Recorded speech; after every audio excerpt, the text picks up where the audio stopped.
Me di-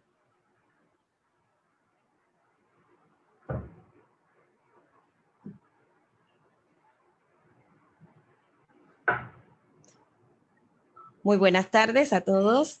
Desde el Grupo Guía, capítulo de Panamá, estamos pues muy contentos de tener nuevamente a la licenciada Mónica Ríos en esta ponencia del día de hoy.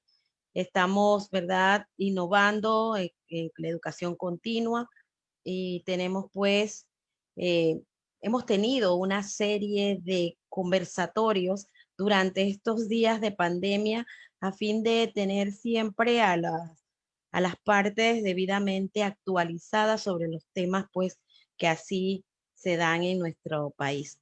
En el día de hoy tenemos a la magíster Mónica Eugenia Ríos Urriola. Es licenciada en Derecho y Ciencias Políticas, egresada de la Universidad de Panamá, mediadora idónea especializada en conflictos de tierra.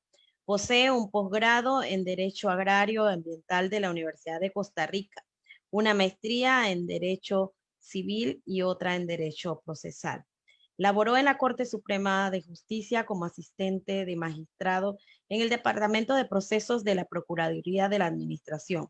Fue especialista legal del Programa Nacional de Administración de Tierras PRONAT con fondos del Banco Interamericano de Desarrollo, donde logró la creación de juzgados civiles especializados en conflictos de tierra en 4 provincias del país.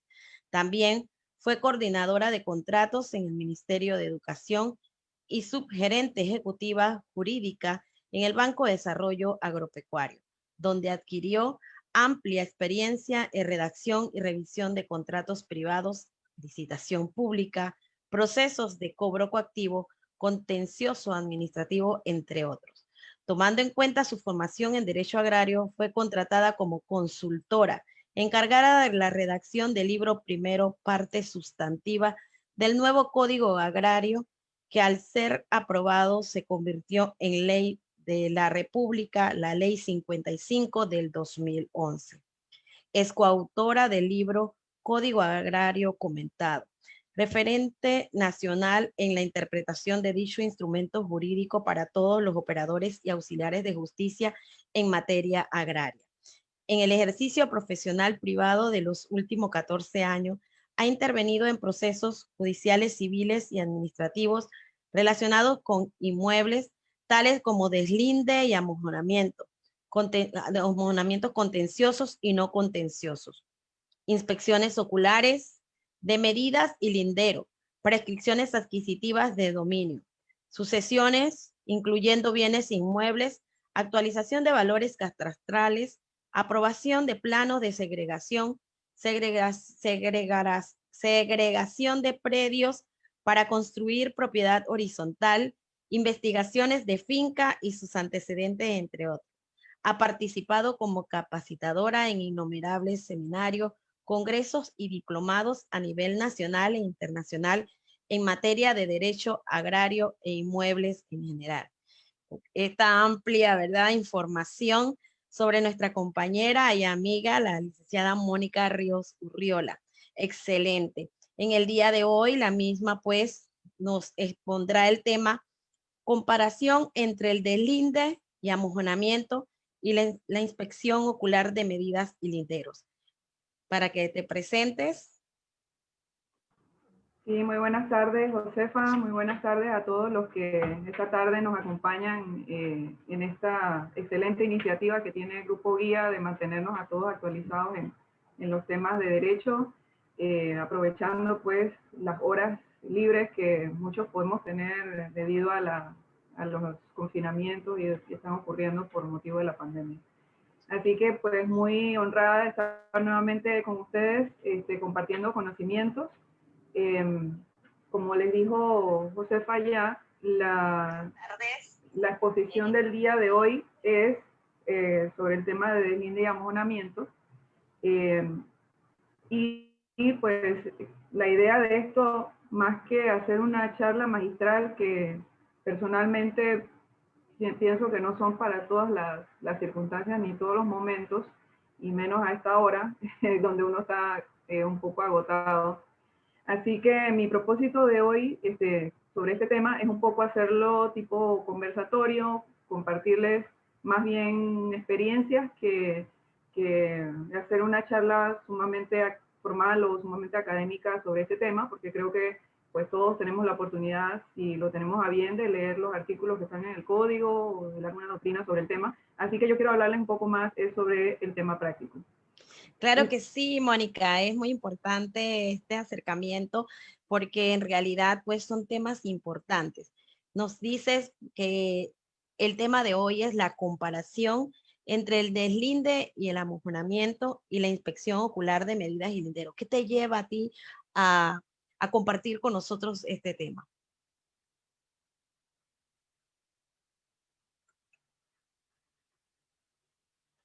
Mónica, ¿me escuchas? Sí, estoy teniendo pequeñas interferencias. Sí, estoy teniendo pequeñas interferencias de la señal. De hecho, me mandó un mensaje a la computadora de que está medio inestable la red. Les pido excusas por eso. Sí, Josefa, la idea de este intercambio y por qué hablar de este tema es porque en la práctica profesional, como ya tú lo dijiste, nosotros nos dedicamos exclusivamente a ver temas de tierras, temas agrarios, procesos civiles que guardan relación con estos temas de propiedades inmuebles. Entonces, pues nos han ocurrido ciertas experiencias en el ejercicio profesional que consideramos que es importante que las compartamos con los colegas eh, para que ellos puedan de una mejor forma identificar o orientar a sus clientes sobre cuál es el tipo de proceso que según la situación en la que se encuentre este cliente y su propiedad deba interponerse. Claro que sí, así que queda pues a tu disposición para que compartas con todo el público que tenemos aquí tu ponencia, Mónica. Ok, entonces vamos a empezar. Voy a proyectarles un pequeño PowerPoint que les preparé sobre el tema. Vamos a ver aquí. Bien. ¿Cuál es la utilidad práctica del proceso de deslinde y amojonamiento? Vamos a hablar de los dos tipos de procesos, porque suelen confundirse en la práctica. El deslinde y amojonamiento con la inspección ocular de medidas y linderos. De hecho, cuando yo empecé en esto, hace ya un par de años, siempre me surgía esa inquietud porque la gente tiende a confundir ambos procesos. El deslinde y amojonamiento es un proceso que, bueno, la palabra deslindar, empecemos por ahí porque muchas veces la gente no entiende el concepto de deslindar. Deslindar es una palabra que viene del latín delimitare, que significa, según la Real Academia de la Lengua, señalar y distinguir los términos de un lugar, provincia o heredad. Mientras que amojonar significa señalar con mojones los linderos de una propiedad o de un término jurisdiccional. La palabra mojón, fuera del concepto casual con el que muchas personas quizás lo confundan, proviene del latín mótulo onis, de mútulos o modillón, significa madero hincado en un muro, y es la señal permanente que se pone para fijar los linderos de heredades y términos y fronteras. Esa es la definición conceptual. Por lo tanto, el deslinde y amojonamiento no es más que un proceso que tiene como propósito señalar o distinguir los linderos o límites de una propiedad y colocar en el sitio las señales, mojones o varillas que así lo demuestran. Para los topógrafos, que son un auxiliar importante tanto de nosotros como abogados como de los tribunales, de los jueces, que les toca resolver este tipo de procesos, el deslinde no es más que un replanteo. En términos de agrimensura, el replanteo es trazar sobre el terreno, es decir, replantear a escala natural las líneas que marcan los linderos o límites de un predio de acuerdo con los datos de su plano oficial. Y esto es bien importante. El replanteo es ir a campo y mostrarle a la persona, al propietario o a quien haya que hacerlo, dónde quedan los puntos según un plano previamente establecido. En el caso de un replanteo sencillo, el topógrafo podrá hacerlo utilizando un plano que pudiera no ser un plano oficial, dependiendo de lo que el cliente, la situación que el cliente tenga, quizás un plano que levantó en algún momento, pero que nunca lo formalizó. Eso serviría porque lo importante es tener unas medidas que son las que se van y se colocan en campo. Aquí voy a hacer un pequeño paréntesis para hablarles un poco de la parte técnica, porque siendo abogados que tenemos que ver con temas de propiedades, pues nos toca muchísimas veces, nos ha tocado aprender cómo leer los planos, entender cuestiones básicas de la agrimensura para poder participar en los procesos y hacerlo de manera efectiva. Incluso en procesos donde hay una presentación de un peritaje y ese peritaje implica la necesidad de hacer algún tipo de cuestionamiento al perito, y pues obviamente como abogados tenemos que saber qué le vamos a preguntar, cómo, dónde, por qué, identificar incluso fallas que pudieran haber en la información técnica. Entonces, como les decía, pues para efectos de los topógrafos o de los agrimensores, peritos designados por los tribunales o por las partes, el deslinde no es más que un replanteo, como les dije, que ellos lo hacen todos los días en campo, incluso se hacen con otros fines que no tienen que ver con delimitación de propiedades, sino para proyectos, que ellos, los arquitectos diseñan o los ingenieros diseñan una estructura y hay que poner en campo exactamente el punto donde va esa estructura. Bueno, eso es un replanteo, colocar la información gráfica en campo. Entonces, a ver, pasemos a la otra. Esto ya lo dijimos. Miren, aquí en esta gráfica les puse una foto. Eso que ven aquí en color naranja es un monumento, o más bien, o sea, un monumento mojón. Aquí tiene una varilla que señala pues un límite de esa propiedad que se estaba delimitando. Bien, mientras tanto, la inspección ocular de medidas de lindero, todos nosotros, desde que nos dicen inspección ocular, entendemos que se trata de un proceso, de un medio probatorio. La inspección ocular se hace para muchísimas cosas, como todos lo sabemos, dentro de los procesos judiciales, se hacen inspecciones de todo tipo. En este caso, estamos hablando de una inspección que a la vez es un proceso en sí, que es cuando el propósito de dicha inspección es subsanar omisiones o corregir errores en los títulos de un predio. Y en ese caso, pues se denomina inspección ocular de medidas y linderos y se tramita como un proceso judicial según lo que establece el artículo 1436 y sus siguientes del Código Judicial. ¿Quién puede solicitar este tipo de procesos? Aquí traté de hacerles una comparativa, un cuadrito y una columna para cada cosa, que vean las diferencias y cuándo y cómo se deben pedir estos procesos. Bien, el deslinde de amojonamiento lo pueden solicitar, según la norma, el artículo 1469 del Código Judicial, el propietario pleno. Ese es el propietario básico, común, el que está inscrito en el registro público. El nudo propietario, el comunero, es decir, cuando tienes una propiedad que pertenece a más de una persona, el usufructuario, o sea, la persona que tiene un derecho de usufructo sobre el bien, que puede no ser el propietario, pero tiene un derecho de uso sobre la propiedad, también lo puede pedir. Incluso el deslinde y amojonamiento lo puede pedir el poseedor conforme el Código Civil. ¿Esto qué significa? Y bueno, el artículo del código más adelante lo profundiza, que el poseedor, cuando se pide el deslinde y amojonamiento, el deslinde se hace con base en los títulos, en el título que da el derecho de propiedad sobre el predio. Pero en el caso del poseedor, que sí puede solicitar un deslinde, según lo que la propia norma establece, en ese caso el deslinde se hace con base en los títulos de los predios colindantes. Ese es más bien como porque cuando, precisamente lo que se Mónica, busca es no afectar la propiedad ya. sí, eso se da cuando Sí, dime, te escucho. sí, eso se da cuando se establecen los derechos posesorios, que pues se hace a los predios colindantes para poder deslindar los puntos de referencia.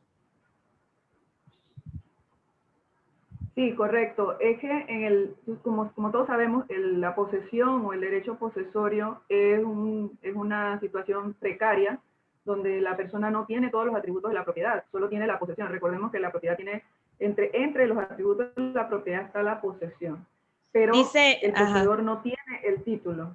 exacto.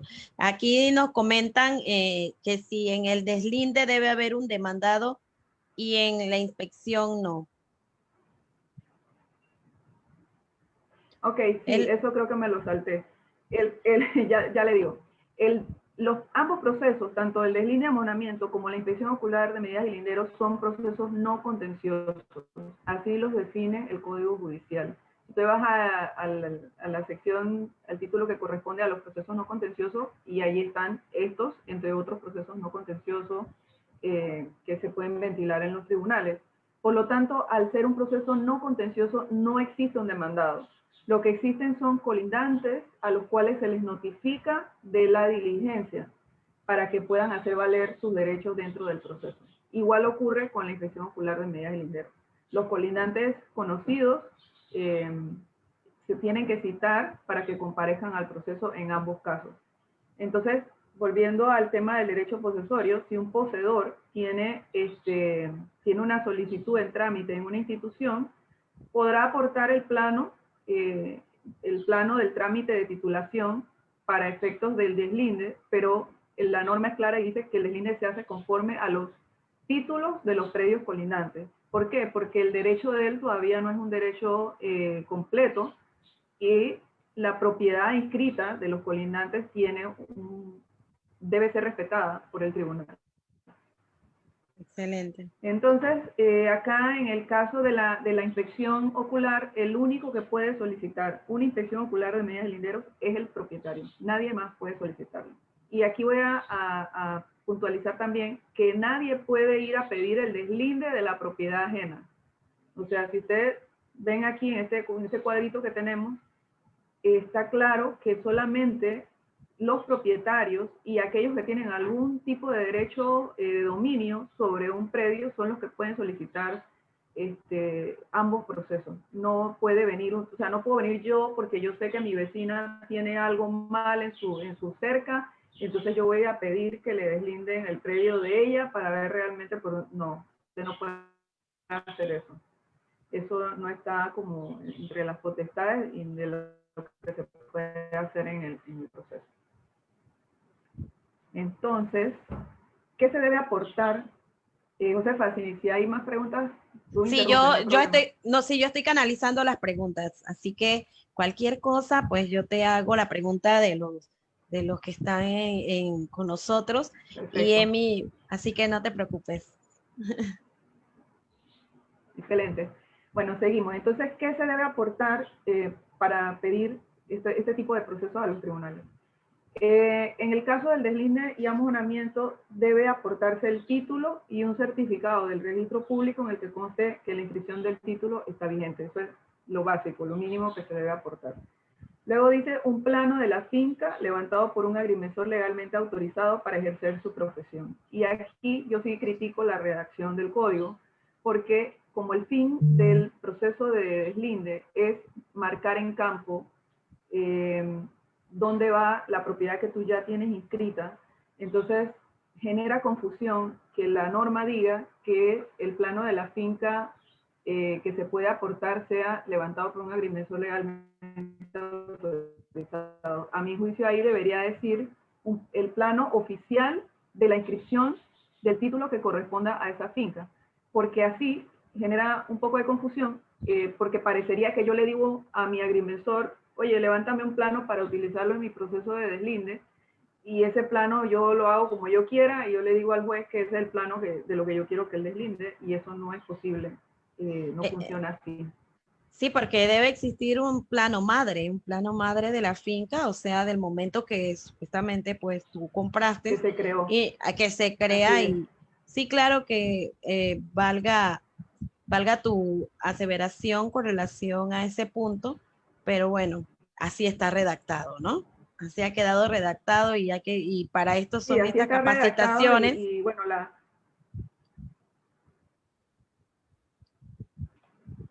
Así están estas Sí, capacitaciones para que las personas pues pongan, bien. entiendan o puedan comprender que en realidad pues se trata del plano original y no es que se va a mandar a hacer un nuevo plano para ir entonces a ver lo relacionado a ese deslinde y ese amojonamiento.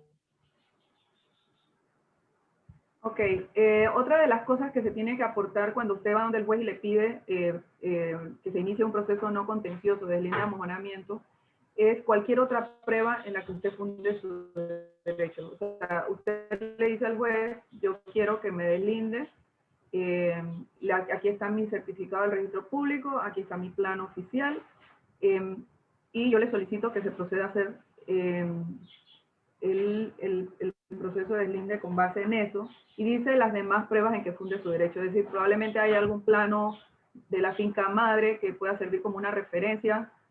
Eh, Deme un segundito, por favor, ya sigo. Sí, sí.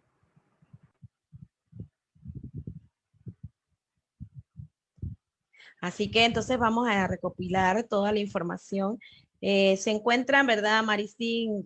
Los artículos están debidamente redactados Ya en volví. lo que es en el código para este tipo de procesos en cuanto a ese punto de referencia. De todos modos, la licenciada, esto vamos a aprovechar y hacerle la pregunta. Las partes aquí nos han hecho la pregunta de que en qué artículo en realidad se encuentra pues todos estos deberes que se deben aportar sobre el deslinde y amojonamiento, licenciada Mónica.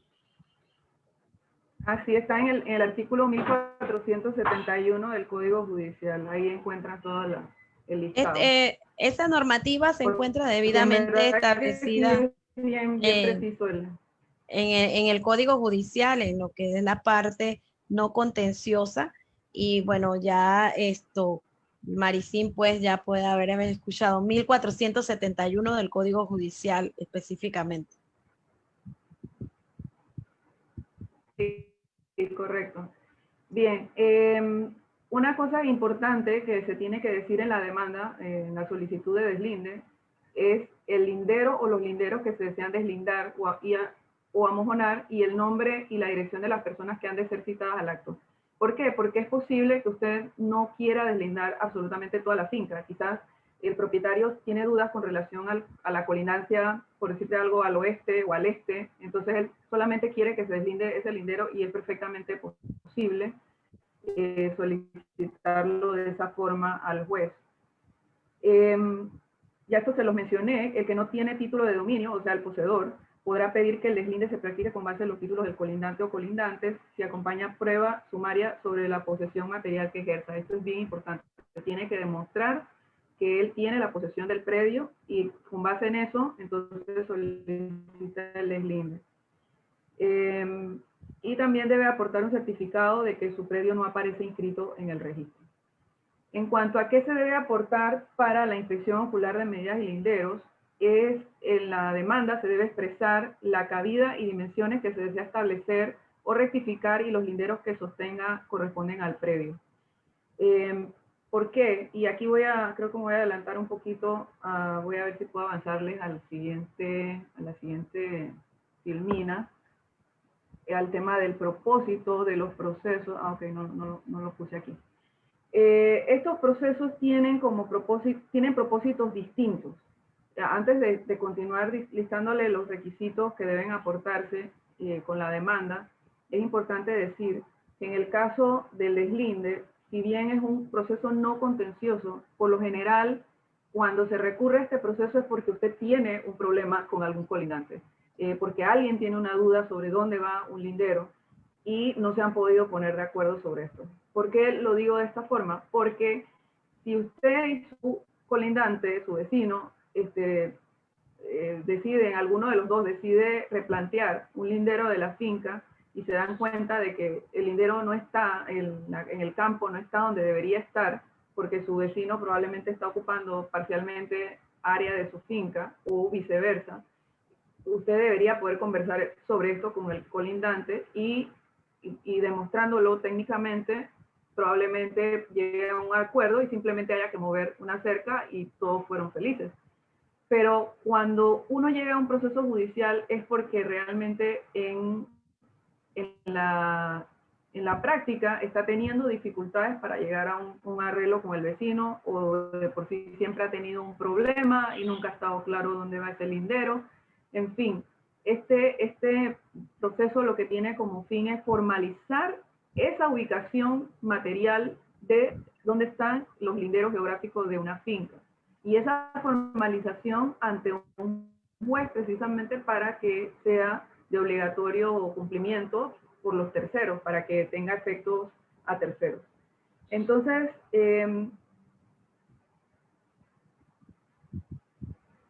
también es posible que en el caso de la inspección ocular de medidas y linderos, allá tenemos una situación diferente. Allá no es que yo no sé dónde están mis linderos, o dónde cae, dónde debo colocar la cerca, o dónde están esos límites de mi propiedad, sino que yo sé que en el campo yo tengo una diferencia respecto de lo que dice mi plano o respecto a lo que dice la inscripción registral. ¿Cómo es esto? Bueno, usted sabe que usted tiene en su finca una superficie diferente, ya sea que es mayor o menor que el área que usted tiene inscrita, o que usted tiene un lindero que tiene un trazado diferente al trazado que aparece en el plano, o todas las anteriores.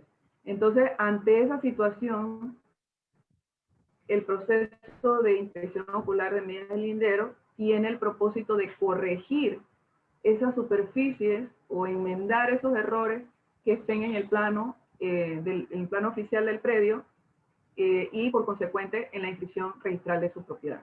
Entonces, esto hace que la documentación que usted aporte obviamente es distinta, porque estamos hablando de dos propósitos totalmente diferentes. Si yo no sé dónde van mis límites, yo pido un deslinde. Si yo sé que mis límites están fuera, o ya sea por más o por menos de lo que yo tengo inscrito en el registro, entonces yo pido una inspección ocular. ¿Para qué? Para que se levante un plano que refleje la realidad de lo que yo tengo en campo, corrigiendo así el plano oficial o inicial de la inscripción registral. Sí, dime. Sí, nos pregunta Maricín que si el Ministerio de Vivienda se puede meter en los puntos establecidos por registro público.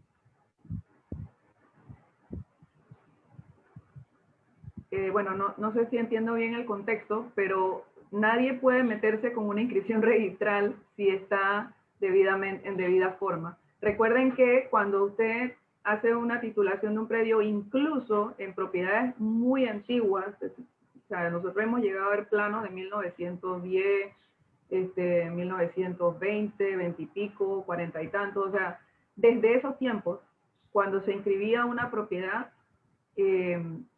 por lo general, y hoy en día, en los últimos 40 años, me atrevo a decir, probablemente 50 años, ninguna finca se inscribe si no tiene un plano demostrativo del área que se está inscribiendo. Sí, ella, entonces, ella hace la pregunta y nos pone el ejemplo. ¿Oíste, Mónica? Ella nos hace la pregunta. Dice, porque un vecino no está de acuerdo con una cerca, ¿puede el MIBI solicitar deslinde y amojonamiento si la otra persona no tiene plano? Esa es la pregunta. Si la otra persona no tiene plano, o sea, ¿cuál persona no tiene plano? ¿El que pide el deslinde o el que pide el deslinde? Porque es, o sea, ella señala, porque un vecino no está de acuerdo con una cerca, el MIBI puede solicitar deslinde y amojonamiento si la otra persona no tiene plano. O sea, me imagino que es el que va a hacer la cerca, ¿no? Mire, voy a volver atrás. O sea, el MIBI no puede pedir deslinde de nada, ¿ok? Porque los únicos que pueden pedir el deslinde son los propietarios, los copropietarios, los usufructuarios y los poseedores del predio que poseen. O sea, yo no puedo pedir el deslinde de un predio que no es el que yo poseo. O sea, el MIBI, y voy a un poco aquí a especular porque realmente no lo sé el caso, pero el MIBI puede ser que esta sea una barriada que el MIBI administra de alguna forma, o no sé, quizás sea algún sitio que está en la informalidad, no lo sé, pero si existe un plano un plano oficial, ese plano es el que se utiliza para hacer el deslinde de la propiedad cuyo deslinde se está pidiendo. Y si el que está pidiendo el deslinde es un poseedor que no tiene plano, entonces él tiene que respetar los planos de los colindantes. Y el deslinde se hará utilizando esos planos de las colindancias. Gracias, Mónica. Ok, entonces seguimos por acá. Volvemos a lo que se debe aportar.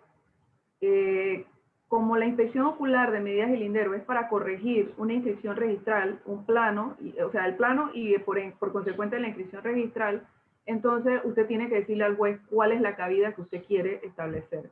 Bueno, señor juez, mi finca tiene en el registro público dice que tengo 8 hectáreas, pero en la vida real yo sé que yo tengo 9 o 9,5. Entonces usted tiene que poner eso en la demanda y tendrá que acompañar el plano que refleja esas 9 hectáreas que vendría, en caso de aprobarse en el proceso, vendría a ser el plano oficial de la finca, el nuevo plano oficial. Obviamente tiene que nombrar un perito en su solicitud, debe acompañar el título defectuoso, es decir, el plano oficial inicial y las certificaciones del registro que hablan de su propiedad.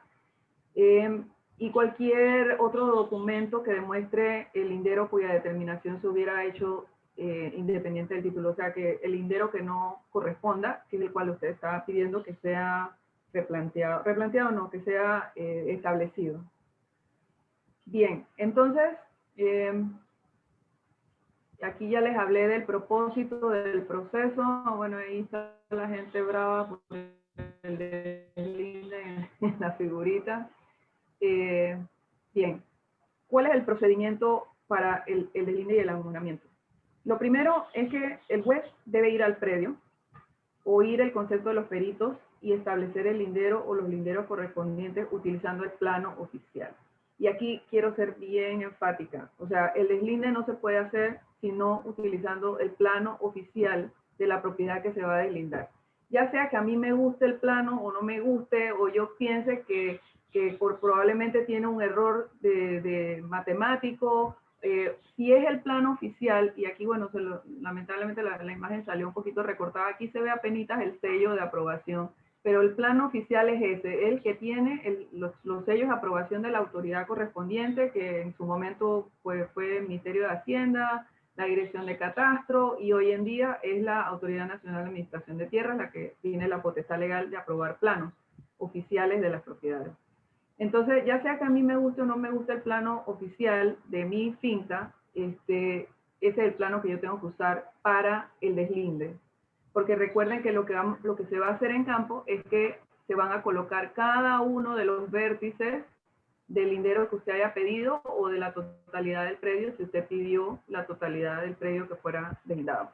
Entonces, el juez, una vez que escucha la opinión de los peritos, recuerden que esto es un trabajo que es de campo, o sea, el juez tiene que ir allá al predio con los peritos y después de que los instala y queda claro que esa es la propiedad que se va a deslindar, entonces los peritos en teoría deberían proceder a colocar las marcas que correspondan o a señalarle al juez por dónde deberían ir los límites o los linderos de esa propiedad que se está deslindando. En la práctica, ¿qué ocurre? Eso no ocurre. O sea, el juez sí va a la propiedad en la primera diligencia que se establece, van a campo y instalan a los peritos y generalmente los peritos le dicen que necesitan un tiempo para preparar su informe, o, bueno, para decirle dónde van esos límites. Entonces le conceden un término y el perito entrega un informe escrito al tribunal y así lo establece la norma. La norma dice que los peritos podrán solicitar ese término y se les concede y bueno, ellos pueden entregar un informe. Ok, se supone que el juez levanta un acta, eso dice la norma, se levanta un acta que contiene las cuestiones importantes que se hayan suscitado en la diligencia. Y entonces, ¿qué está ocurriendo? Se levanta el acta, se dice que se les concede el término y ya todo el mundo se va para su casa. Los peritos entregan su informe y entonces el juez recibe los informes de los peritos y dicta un auto, eso es lo que está pasando en la práctica. No sé si en todos los tribunales, pero es lo que me ha sucedido a mí en más de una ocasión. El juez dicta un auto estableciendo la línea. ¿Qué dice el juez en ese auto? Que bueno, que como quiera que fulanito solicitó el deslinde del lindero norte de la finca tal, entonces con vista de los informes de los peritos, se establece que el lindero debe ser con latitud norte, tantos grados, tantos minutos, tantos segundos, con rumbo suroeste, tal. Y le dice un número, o sea, el auto debe decir un número. Ese lindero, que es un número, corresponde a la tabla de datos del plano en cuestión, a los linderos que tengan que ver con ese punto que se está delimitando. Entonces, pero decir esto es lo mismo que decir, bueno, lo que dice el plano, eso es lo que es. Eso no le dice nada a nadie, porque si el juez no va al campo y coloca la línea, ese rumbo, esa distancia que le están diciendo los peritos, que debe ser, vuelvo y le digo, para que sea correcto, yo como perito, ya sea que yo soy de la parte demandante, de la parte solicitante, porque se supone que todos estamos no contenciosos, pero los colindantes que hayan comparecido pueden nombrar su perito, ya sea que yo sea el perito de la parte colindante o del solicitante o del propio tribunal, ninguno puede decir nada distinto que lo que dice el lindero del plano oficial. Entonces el juez recoge eso en su auto y dice, bueno, sí, esta es la medida, pero ¿de qué sirve eso si las partes no están en campo viendo dónde cae esa línea? O sea, viendo a qué afectaciones se pueden dar a raíz de la colocación de ese lindero. Por eso yo considero, y lamentablemente el código no lo dice con esa precisión, con ese detalle que quisiéramos para que no hubiera duda, es que el juez, una vez que recibe los informes de los peritos, debería fijar una nueva fecha para volver a campo y colocar esos hitos, como lo dice la norma. Mire lo que dice. El juez, con vista de los dictámenes y de sus propias observaciones, determinará la línea señalándola en el acta correspondiente. O sea, eso se supone que si estás haciendo un acta es porque estás en lo ocurre. A mí no me ha ocurrido todavía. Si los peritos presentan informe por escrito, el juez debería continuar la diligencia en campo, ya eso se los comenté. Y esto es importante porque de esa forma el juez puede visualmente percatarse de si al colocar la línea se está causando una afectación al colindante, o si es evidente que la línea está mal, por ejemplo, porque la línea cae en media calle y es una vía pública y tal, obviamente no se puede colocar. Nada de eso ocurre si no se hace en campo. Nos señala Itzela Aparicio, ¿cómo procede en las áreas comarcales cuando se presentan problemas con linderos? Ya que estamos ahorita mismo en el tema principal de que esas diligencias son en campo.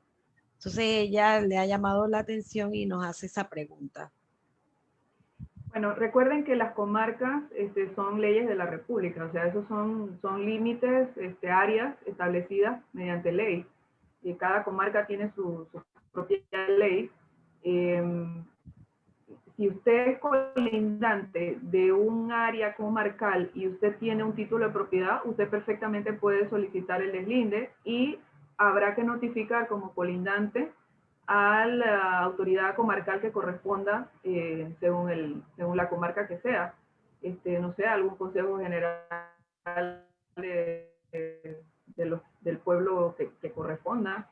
No puede usted como propietario en debida forma, con título inscrito, con plano oficial, deslindar porque usted colinde con una comarca. Todo propietario tiene derecho a hacer su deslinde. No sé si con esto dimos respuesta a la inquietud, pero bueno, si no, ahí nos vuelves a decir. Sí, no te preocupes. Bien, entonces digamos que ya el juez fijó la línea mediante un auto. Ese auto se corre traslado a las partes por 15 días para ver si alguien tiene algo que objetar. Si nadie objeta el deslinde, o sea, la línea del lindero establecido, el juez dentro de los 5 días siguientes dicta sentencia aprobatoria de ese límite, de ese lindero que se estableció. Aquí, antes de continuar, mira que resulta interesante, preguntan que por qué no todas las provincias o circuitos judiciales tienen jueces agrarios. Eso tiene que ver mucho Bueno, con lo que es yo la... voy a tratar de no llorar mientras doy respuesta a esta pregunta, Sí, porque claro, yo tengo aproximadamente 20 años de estar, 18, 20 por ahí, de más o menos. estar detrás de este asunto, impulsando todos los temas que tienen que ver con la jurisdicción agraria. Y bueno, lamentablemente lo que siempre nos dicen es que no hay presupuesto. El órgano judicial ha invertido muchísimo dinero en las otras jurisdicciones que quizás sean más prioritarias en términos no sé, de derecho humano, no sé, honestamente, como la penal, por ejemplo, o quizá la de familia, pero lo agrario sigue siendo la cenicienta de las jurisdicciones. Tenemos, por ejemplo, Darién, que es una provincia muy productiva, no tiene juzgado agrario. Colón, que también tiene áreas de producción importantes, no tiene juzgado agrario. Panamá Oeste, que también tiene muchísimo actividad agraria, no tiene juzgado agrario. Coclé, bueno, o sea, como les digo, mejor no hablo más porque voy a llorar. La respuesta es simplemente porque el órgano judicial no ha creado los tribunales, no les ha asignado presupuesto, y todavía peor, porque peor que la ausencia de estos juzgados en estos sitios, es la ausencia del Tribunal Superior Agrario, porque el Tribunal Superior Agrario especializado es el que debería atender todas estas apelaciones y resolver todos los conflictos de competencia que guardan relación con el tema agrario y la delimitación con lo civil, que suele haber algunas, digamos, conflictos de competencia en esas dos materias. Bueno, volviendo acá a nuestro tema, porque este tema quiero decirles que aunque yo soy agrarista full de corazón, este realmente es un tema de corazón. O mejor dicho, todas las cosas que estamos diciendo aquí son aplicables en lo agrario, excepto el tema de a quién le competiría ver el proceso, porque así lo establece el Código Agrario. El Código Agrario tiene una norma donde te habla del deslinde y te dice, te remite al proceso en el Código Judicial. Así que bueno, seguimos. Si alguna de las partes contradice el deslinde, dentro de 10 días deberá expresar, o sea, tiene que formalizar una demanda y tiene que decir cuál es la línea que pretende que sea determinada como divisoria entre los dos predios. En este caso, el contradictor en el deslinde viene a ser el demandante en el proceso que se vuelve ordinario. Porque, ojo, recuerden que dijimos este proceso empezó como no contencioso, se suponía que no había problema con nadie, pero una vez que se establece la línea, los colindantes reaccionan y se oponen a ese establecimiento de esa línea, entonces formalizan una demanda. En esta demanda, formalizada ya con el proceso convertido en un ordinario, usted puede discutir cuestiones de dominio, como por ejemplo, no, bueno, yo soy el colindante de Josefa, y entonces ahora que marcaron el deslinde, el límite de propiedad de Josefa resulta que cae encima de un área que yo llevo ocupando más de 15 años, o que mi abuela siempre sembró. Es más, ahí hay un pozo de agua que abrió mi abuela en esa área, y entonces siempre ha estado ahí, y nosotros siempre hemos ocupado, y ahora resulta que Josefa montó su plano y hizo un deslinde con un plano de ella que era viejísimo, del año de la pera, y probablemente la mamá de Josefa y su abuela nunca pusieron en campo ese plano para ver dónde era que realmente iba el límite, y ahora que lo ponen, cae encima de un área que yo llevo ocupando N tiempo por generaciones. Y póngale que no sean generaciones, pero 10 años, por más de 10 años entre presentes. Entonces, en el proceso de ordinario, yo como demandante digo, señor juez, esa línea no la puedo aprobar. Y si la aprueba, entonces yo pido prescripción adquisitiva de esa área porque yo la estoy ocupando, la vengo ocupando por más de 15 años según lo que establece la norma. Entonces, ese tipo de cuestiones de dominio se pueden discutir. Pero una vez que el proceso se haya convertido en ordinario, no antes. Yo no puedo estar allá en medio del deslinde diciéndole al juez, no, mire, porque yo estoy aquí, que yo siempre he estado aquí. Al juez no le interesa eso, él tiene que ir y poner su línea. Y aquí voy a hacer un comentario con relación a un caso que vi de una cliente que el caso no lo atendí yo porque cuando de hecho quisimos intervenir, ella era colindante del predio que se estaba deslindando, pero eran muchos colindantes, eran como, si no me equivoco, eran como 4 o 5 colindantes, y todos afectados por el deslinde de esta persona. Cuando nosotros fuimos a comparecer, ya se había dado el proceso en campo, ya se habían recibido los informes de los peritos, y bueno, no pudimos entrar al proceso. El asunto es que una vez que se recibieron los informes de los peritos en gabinete, los peritos, incluyendo el del tribunal, le decían a la juez que había traslapes con todos los colindantes que estaban afectados, que eran 4. Entonces, porque la finca caía exactamente en una de sus partes, al hacer el montaje del plano oficial, caía encima, caía de manera, no sé, como lateral, perpendicular, no sé cómo decirlo. Póngale que aquí estaban todas las fincas colindantes, y bueno, el montaje caía así. O sea, le caía a toda la parte de atrás de todos los colindantes que estaban afectados. Entonces, cuando la juez vio eso, que en los informes periciales le decían que existían traslapes, entonces hizo algo inusitado que todavía hoy estoy tratando de entenderlo, y estoy tratando de entenderlo porque la sentencia, a pesar de que todos sabemos que las sentencias tienen que estar motivadas, esta sentencia tenía como 3 líneas donde decía que, bueno, que no se iba a hacer. Decidió no hacer el deslinde, o sea, declaró como no recuerdo bien si la palabra fue inhibirse o si simplemente negó el deslinde. O sea, en su auto que resolvía en la cuestión, en vez de fijar la línea que se establecía de acuerdo con lo que decía el plano oficial, ella negó el deslinde de la finca. Y yo me quedé así pensando, bueno, lamentablemente la solicitante no apeló de ese auto, porque a mí me hubiera gustado muchísimo ver qué tenía para decir el Tribunal Superior sobre este tema, porque no hay nada en el código que diga que usted como juez se puede tener la potestad de decir niego un deslinde o me inhibo de hacer este deslinde.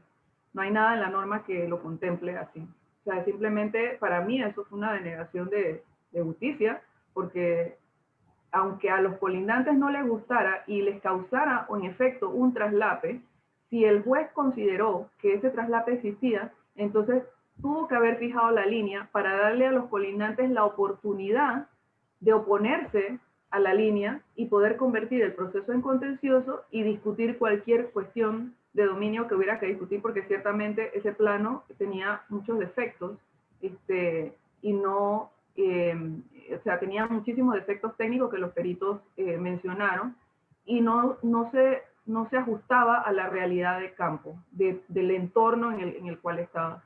Pero al juez, al haber la juez negado el deslinde, también dejó a los colindantes en una situación de indefensión, porque ahora mi clienta me dice, ¿y yo ahora cómo hago? ¿Cómo yo sé que esta señora no va a volver el día de mañana otra vez a querer reivindicar o a querer recuperar esa área que ella dijo allá en el tribunal que eso era de ella? Y yo le digo, no, tendremos que quedarnos aquí sentados esperando a ver si eso ocurre algún día, y si ocurre, entonces pediremos una prescripción, porque yo no puedo ir donde el juez y decirle, señor juez, señora juez, ¿se acuerda que allá en el deslinde que usted no hizo, había un área que traslapaba con mi clienta? Bueno, yo quiero prescripción de eso. ¿Por qué? ¿A cuento de qué? Si ella no reconoció legal y formalmente el traslape al haber establecido una línea. Entonces, estas son las cosas que pasan en la práctica, y que uno se queda como un gran signo de interrogación. Lamentablemente, como le digo, no hubo segunda instancia ahí para que pudiéramos ver cómo terminaba esto. Aquí tenemos una pregunta, Mónica. Dice que en caso de traslape de tierra por error de ANATI en la aprobación de los planos, el propietario afectado puede tomar alguna acción contra esa entidad. O sea, la pregunta como que va dirigida es más bien a lo que tú acabas de explicar en estos momentos y no sé si tienes alguna otra respuesta para Emi. Sí, bueno, sería bueno saber si Emi es la propietaria afectada por el traslape que creó Anati o ella es la persona que obtuvo el título de Anati que genera el traslape. Ella hace la pregunta, o sea, Porque ajá. en esos casos la respuesta vendría siendo diferente. Sí, es que ella hizo la pregunta y quedó allí. Ella solamente nos pone pues en conocimiento de que Ok, si bueno, se diera ese vamos a traslape de tratar de tierra, o responder, sea, sí, vamos a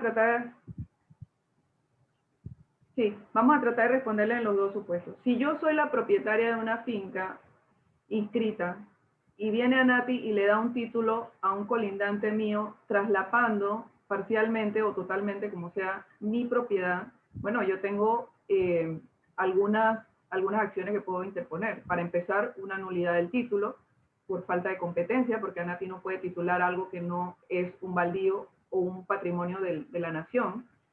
Siendo eso una propiedad privada, usted no se la puede adjudicar a otro. Así que para empezar por ahí podría ser una nulidad. Eso sin perjuicio de que durante el proceso de titulación, porque todavía no esté titulado, yo me entero de que hay una persona que me está, con un plano que me está traslapando, entonces puedo ir a oponerme, presento una oposición en ANATI, basado en que yo tengo un predio previamente inscrito sobre esa área, o que me está afectando parcialmente. Si yo soy la propietaria, perdón, la nueva propietaria, o sea, la persona que obtuvo la adjudicación de ANATI que causa el traslape, la tengo difícil porque prevalece el título anterior, en este caso, el título sobre el cual se haya creado el traslape prevalece. Entonces, yo como nueva adjudicataria, realmente contra ANATI no tengo ninguna acción porque el Código Agrario dice, y esa norma todavía está vigente, perdón, la ley de reforma agraria dice que la reforma agraria, ahora ANATI, no garantiza la calidad de baldíos de los predios que adjudica. ¿Eso qué significa? Que ellos no saben si eso tenía o no tenía título. Y entonces, como ellos no saben, ellos no se hacen responsables. O sea, ellos te están dando el título, lo cual es absurdo hoy en día, en pleno siglo XXI, que ANATI diga que no puede garantizar la calidad de baldío de algo, porque para eso deberían existir 40.000 bases de datos bien actualizadas y bien modernas de todos los predios que existen en el país. Pero todavía hoy en día no contamos con esas herramientas a full, o si existen, yo las desconozco. Bien, entonces seguimos acá. Volviendo al tema hay un artículo importante, el 1476, que responde a lo que yo les comentaba antes de por qué la juez no debió haber negado el deslinde que se le pidió porque se causaran traslapes, porque el colindante, dice la norma, que tenga mejoras en porciones del inmueble que a causa del deslinde deban pasar a otro, podrá oponerse a la entrega mientras no se le pague su valor. O sea que si yo estoy afectada, no tengo derecho a prescribir, no voy a irme en un proceso ordinario. Yo simplemente le digo al juez, señor juez, yo tengo una mejora ahí y yo la construí de buena fe antes de que la persona que pidió el deslinde tome posesión de esa área, yo quiero que me pague esas mejoras. Y incluso se reconoce un derecho de retención hasta que ese pago se dé. O sea que el juez no puede decir que, ay no, que pobrecito el colindante que ahora se traslapó y ahora tiene un problema. No, el colindante tiene derecho a una serie de acciones que tiene que tomar según la ley. Y recuerden, estamos en proceso civil, donde las partes, es la autonomía de la voluntad de las partes lo que premia aquí. El juez no debería, digamos, interceder por la otra parte para evitar un perjuicio. O sea, cada parte tiene que defender su propio derecho. Entonces, ya para ir terminando, porque yo creo que ya estamos contra el reloj, o sea, yo me voy inspirando y esto aquí tiene que ir haciéndome señas. Tranquila, Bien, tranquila. en el caso de la inspección ocular, la inspección ocular de medidas y linderos. Recuerden que en esta yo estoy tratando de que el juez me apruebe, de que el juez revise el área que yo tengo realmente ocupada en campo y me ordene que se apruebe un nuevo plano que demuestre el área de mi propiedad corregido, con linderos y con la superficie corregida.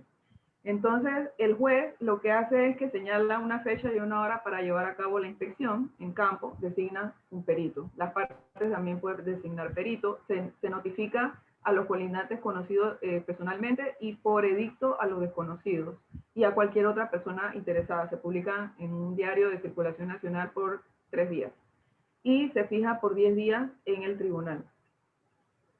Cualquier colindante puede apersonarse al proceso, puede nombrar perito a sus costas, obviamente.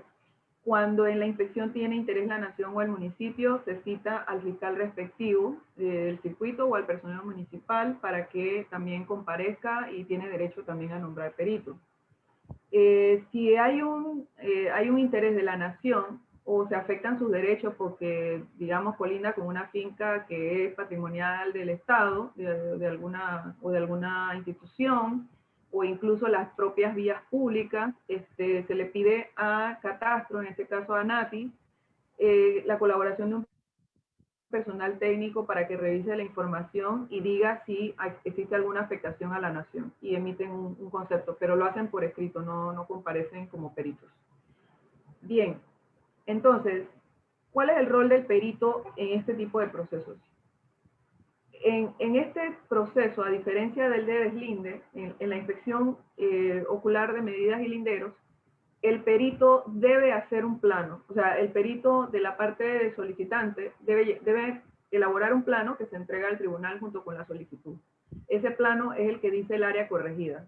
Como el ejemplo que les planteé antes, en mi inscripción registral dice que yo tengo 10 hectáreas, pero en realidad yo tengo 9,5 y yo no quiero pagar más impuestos sobre esa media hectárea, entonces yo presento el plano de las 9,5 hectáreas elaborado por mi perito. Ese es el plano que va a servir para hacer la inspección. Entonces, una vez que se ha hecho la inspección, los peritos presentan su informe, verifican el plano que se presentó con la solicitud y el juez entonces dicta un auto en el que expresa las dimensiones, linderos y cabidas del predio según lo que determinan los peritos y el plano si lo hubiere. Ese auto se notifica a los interesados también por edicto por 15 días, pero si los colindantes son conocidos, la notificación se va a hacer personal. En ese auto, el juez ordena que el registro público inscriba la decisión. Y aquí no lo dice la norma, pero se los digo yo porque es así, que tiene que ir primero a NATI y al MIBI para que le aprueben ese plano, si no, el registro le va a escupir un ojo, como decía un colega mío, cuando usted llegue allá con la sentencia del tribunal y ese plano sin aprobación, porque nadie se lo va a inscribir. Ese plano tiene que cumplir con todos los requisitos que establecen los reglamentos de aprobación de plano de ANATI y debe respetar todas las normas de urbanismo, etcétera, que establece el MIBI, que generalmente son las servidumbres públicas que se deben respetar. Así que con ese plano aprobado, vas al registro. ¿Querías decir algo, Josefa? Sí, claro que sí. Señalan aquí que si bien es cierto, muchos traslapes vienen desde antes del 2010. O sea, que ANATI se lavará las manos, o sea, que si en realidad ellos no van a hacer ningún uso de su autoridad sobre esos traslapes, esas tierras, esos espacios, y las partes pues están inquietas entre los comentarios que si en realidad pues ANATI no haría nada con relación a eso. Recuerden que un título de propiedad que ya está inscrito en el registro, el ente adjudicador, para decirlo de alguna forma, en este caso sería la ANATI, ellos pierden competencia. Desde que la propiedad está inscrita en el registro, ellos ya no tienen nada que ver ni nada que hacer con ese título. Igual ocurre si es un predio dentro de un ejido municipal que tituló un municipio. Si lo tituló mal titulado y ya está inscrito en el registro, usted tiene que recurrir a otras vías y a otros mecanismos para ir contra esa inscripción registral, que por lo general pues será un proceso civil, una nulidad, una demanda en la sala contenciosa.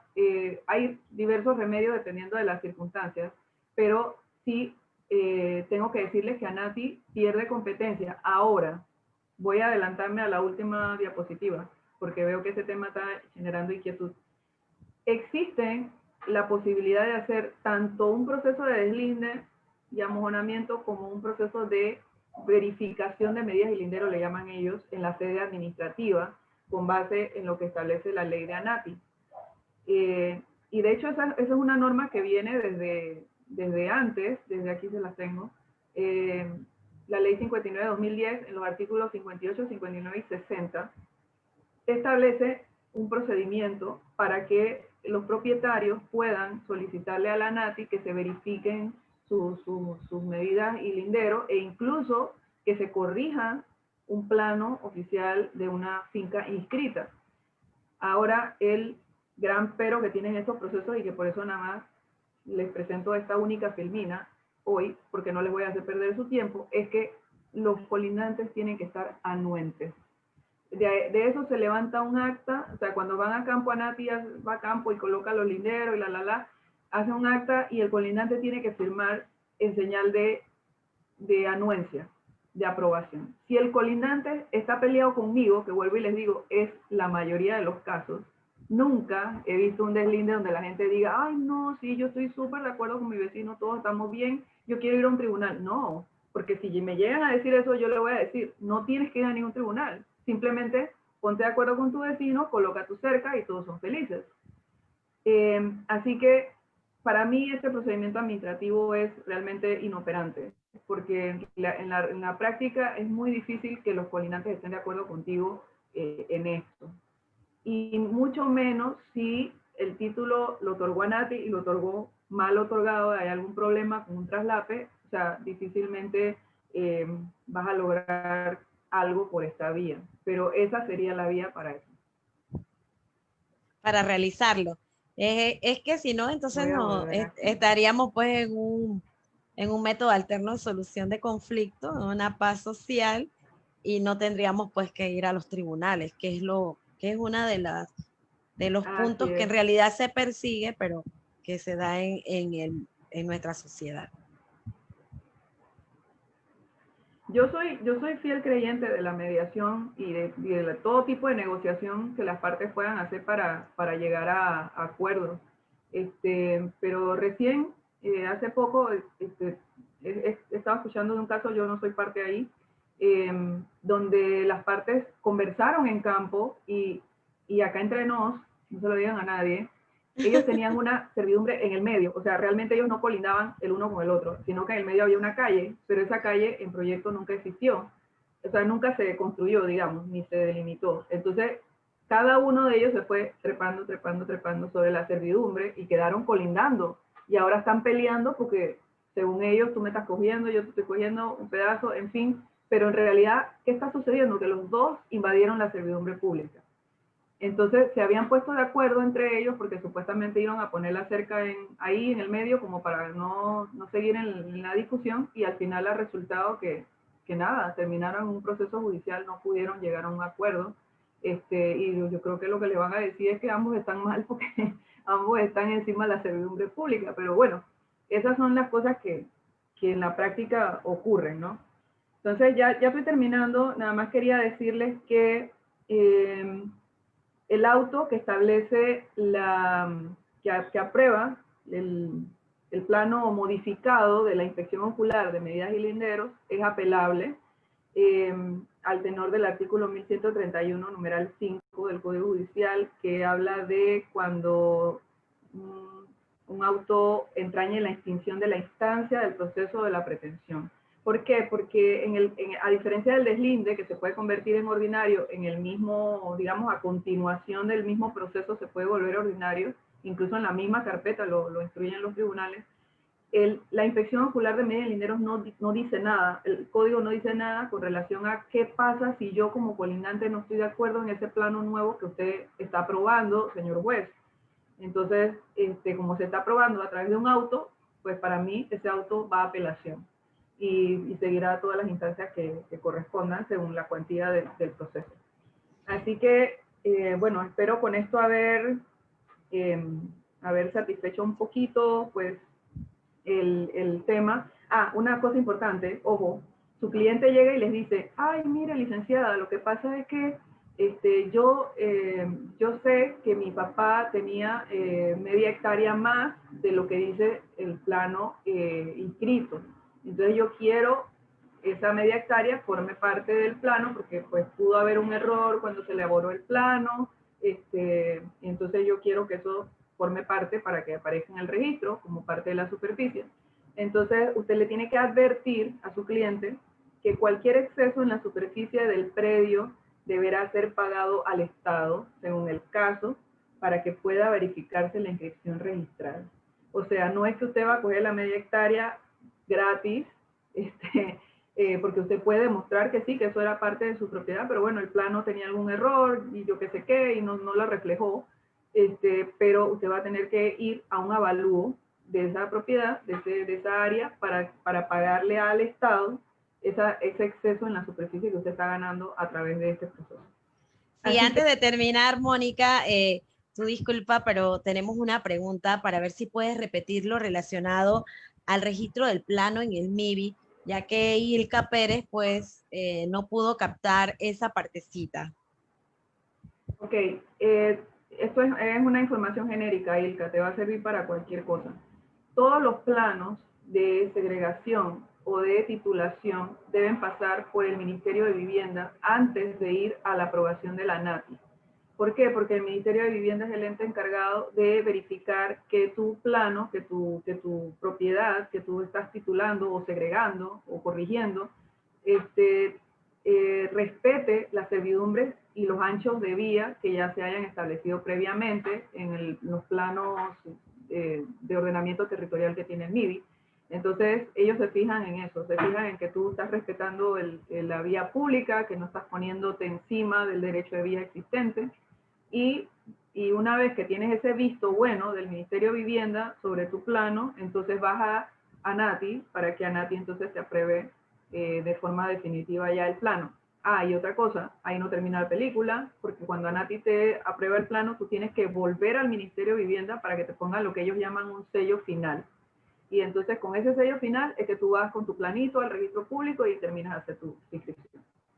Gracias, Mónica, por tu tiempo. En realidad ha sido una tarde muy, muy llena de información y las personas pues están muy pendientes del tema.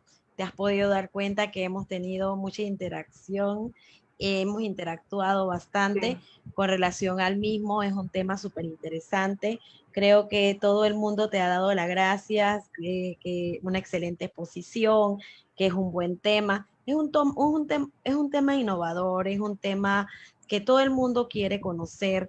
Sabes que hay muchas demandas, muchas personas que demandan ese derecho y de verdad que el grupo Guía, ¿verdad? Guía a la Academia Virtual quiere darte las gracias por todo el tiempo que tú nos has brindado y esperamos pues seguir contando con tu presencia, con tus ponencias que han sido pues magníficas.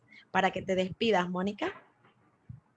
No, bueno, sí, más bien yo les agradezco a ustedes, a ti personalmente, que siempre te tomas la molestia pues de invitarlo a uno a estas cosas.